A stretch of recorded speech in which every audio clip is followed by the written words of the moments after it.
लेकिन अब ये जो 19% दलित हैं बिहार में, 19 दशमलव कितने 65%, और 63% ईबीसी और ओबीसी हैं जिनके मसीहा हैं बाबा साहब अंबेडकर।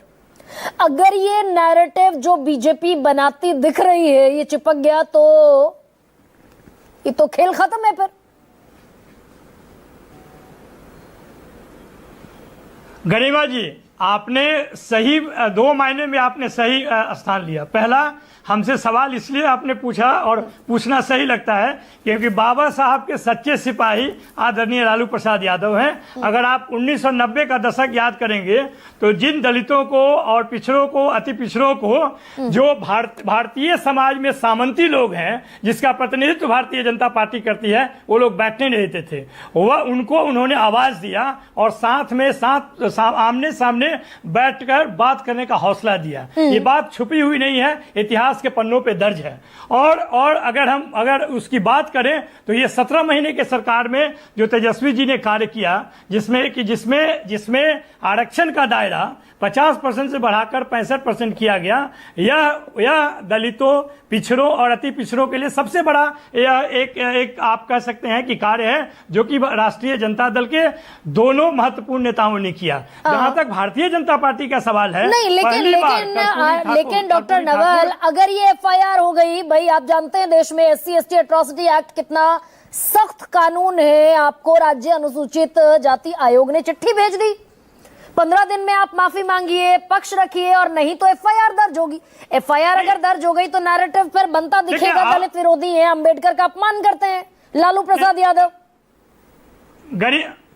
गरिमा जी, देखिए आजकल कौन आयोग क्या चिट्ठी लिख रहा है, हाँ। और वो अपने मन से लिख रहा है कि लिखवाया जा रहा है, ये आपको मालूम ही है। आयोग की कहानी तो आपको पता है इतना कि बिहार में अब एनडीए का मतलब लोग समझ रहे हैं कि नेशनल दामाद अलायंस हो गया है। यहाँ पर दामाद को नहीं तो जीजा को नहीं तो रिटायर्ड अधिकारी के पत्नियों को स्थान दिया जा रहा है। तो ये तो पता है कि आयोग का काम क्या है। जहां तक SC/ST एक्ट का सवाल था, भारतीय जनता पार्टी ने सरकार में रहते हुए इसको डाइल्यूट करने का कोशिश किया। आरजेडी सड़कों पे थी और पूरे देश स्तर पर आंदोलन हुआ और भाजपा को झुकना पड़ा। रोस्टर जो 13 पॉइंट रोस्टर से 200 पॉइंट रोस्टर पर आंदोलन हुआ तो भारतीय जनता पार्टी कहां थी?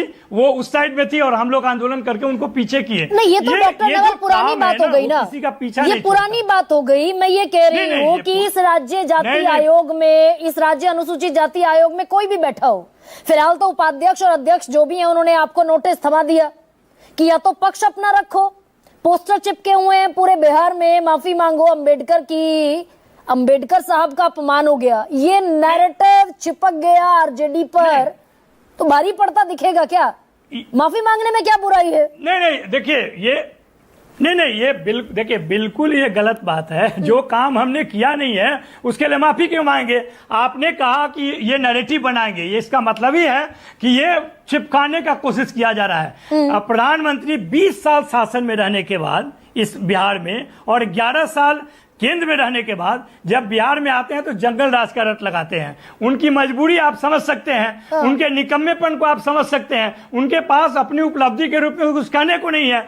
उनके जो साथ में खड़े, आपने देखा होगा कि सिवान में प्रधानमंत्री के लिए कसीदे नीतीश कुमार पढ़ रहे थे और नीतीश कुमार के लिए कसीदे प्रधानमंत्री पढ़ रहे थे। और अमित शाह जी आज ही के इंटरव्यू, लालू प्रसाद यादव जैसे मंझे हुए राजनेता इस बात से अनभिज्ञ होंगे, अनजान होंगे कि बाबा साहब अंबेडकर की तस्वीर अगर उनके पांव के पास आती दिखेगी वीडियो में तो कौन पॉलिटिकल पार्टी इसको मुद्दा बनाने से चूकेगी? इतने अनजान तो लालू प्रसाद यादव और तेजस्वी यादव है नहीं। देखिए आप वो आप जो फोटो देखा होगा ना, वो समझ गया होगा कि वहां पर क्या हुआ है। इसमें कोई जो उसको बनाना चाहता है वो नौकरी पे रखे गए हैं, अमित मालवीय टाइप के लोग रखे गए हैं नौकरी पे कि बात का खाल निकालना और उसको बनाना। अगर इस देश में कोई बाबा साहब का विरोधी है, मानसिक रूप से, सामाजिक रूप से, सांस्कृतिक रूप से, तो वो आरएसएस है और भारतीय जनता पार्टी के लोग हैं। आपने देखा होगा कि जब आरक्षण दिया गया पहली बार बिहार में मुंगेरी लाल रिपोर्ट के आधार पे, तो मां बहन की गालियां किसने दी थी? भारतीय जनता पार्टी के लोगों ने दिया था। और जब मंडल कमीशन लागू किया गया तो वीपी सिंह के सरकार को किसने गिराया था? भारतीय जनता पार्टी ने गिराया था और कमंडल निकला था उन लोगों। तो ये बात छुपी हुई नहीं है, चिपकाने का कोशिश क्या है, लाख कीजिएगा। लालू जी के खिलाफ में तो लेकिन इसमें इतना ईगो पर लेने की भी जरूरत डॉक्टर नवल किशोर क्या है भाई? अगर कोई फाउल प्ले हो गया, अगर कोई सेल्फ गोल हो गया, कोई फाउल प्ले हो गया, तो विनम्रता से माफी मांग ले। नहीं, आप वही बात बोल रहे हैं। विनम्रता से माफी मांगने के लिए कुछ तथ्य तो होना चाहिए। जगन्नाथ मिश्रा जो कि चारा घोटाला के जनक हैं, उनके बेटा भारतीय जनता पार्टी में है, और चारा चोर का नैरेटिव कहां आप लगा रहे हैं? ये लोग समझता नहीं है क्या? पिछले 3 दशक से आप कोशिश कर रहे हैं लालू जी के समर्थन में या विरोध में ही बिहार की राजनीति चलती है। क्यों? क्योंकि उन्होंने जो सामाजिक न्याय के लिए सबसे बड़ा उदाहरण पेश किया। आज कम से कम मोदी जी को यह बोलना चाहिए था कि मुझे लालू जी के कामों की सराहना करनी चाहिए। जो सारण जिला में जो कारखाने रेल के लगे, लालू जी ने लगवाए, और आज विदेश में हम उसका एक्सपोर्ट करने जा रहे हैं। इतना भी कहने के लिए उनके पास मुख नहीं है। आप समझ सकते हैं ये लोग कितने निकम्मे लोगों का झुंड है। अगर डॉक्टर नवल किशोर एक उपजे हुए ये लोग हैं। हाँ डॉक्टर नवल, अगर इस वीडियो पर माफी नहीं मांगेगी आरजेडी, तो आरजेडी तैयार है ना इसके प्रोज एंड कॉन्स झेलने के लिए?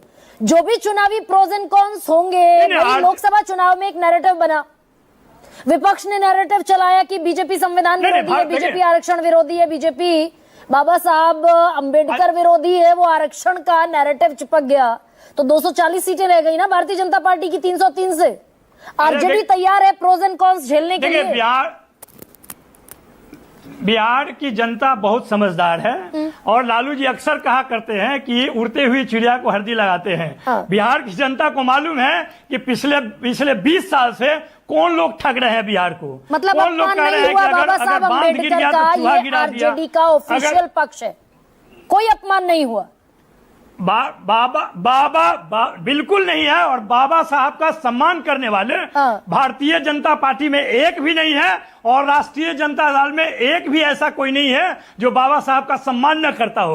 उनके लिए सड़कों पे हम लोग खड़े हैं, और सामाजिक विकास के लिए हम लोग तैयार हैं। इसलिए ये हम लोग कथनी और करनी में अंतर वाले लोग नहीं है। भारतीय जनता पार्टी के ऐसे लाखों उदाहरण है। लास्ट पॉइंट लाख उदाहरण है। यही नरेंद्र मोदी जी, प्रधानमंत्री जी, ये कहते हैं कि भारत में तो जाति ही नहीं है, जातीय जनगणना के लिए दबाव बनाया जाता है, तो कहते हैं हमारे लिए तो जाति 4 है, जाति है ही नहीं, जाति अमीर गरीब है, या जाति महिला है, युवा है, मजदूर है।